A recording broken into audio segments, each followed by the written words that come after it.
Well, police accountability issues have ignited protests, marches, and inspired legislation. 11 News has learned that a number of bills about police accountability have either been killed or are on life support. 11 News reporter David Collins is keeping track of things. He joins us live from Annapolis with the details. David. Well, Donna, the demise of these bills comes as a shock, and because they had such strong community support, no one saw this coming.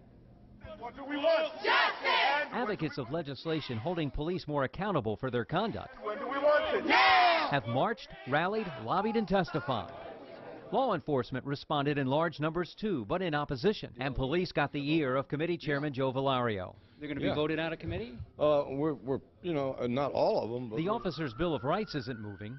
Changes would have made misconduct cases easier to file, investigate, and prosecute. I don't see any bill that's going to change the FOP's Bill of Rights. An ACLU investigation uncovered 109 police-involved deaths in Maryland during the past 4 years. The study took more than a year to complete because the state has no unified system to report them. A bill to create one is not likely to survive. Most ACLU-backed bills have either already failed or are on life support.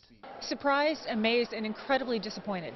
I mean, the Maryland legislature has an opportunity right now. We are at an incredible moment in time where they have an opportunity to do something good. A body cam bill supported by the Sheriff's Association is not going anywhere. There's a lot of issues with that bill, and so because there's so many different complicated legal problems. Several bills allowing an independent prosecutor to handle police misconduct cases have been tabled. I don't see those moving. As a matter of fact, state prosecutor came in and said he couldn't handle it. The bills were sponsored by the city delegations. The atmosphere regarding police conduct is very troubled right now.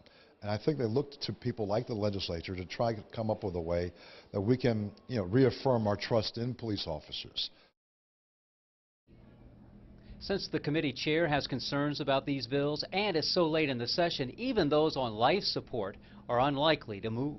Reporting live from Annapolis, David Collins, WBAL TV 11 News.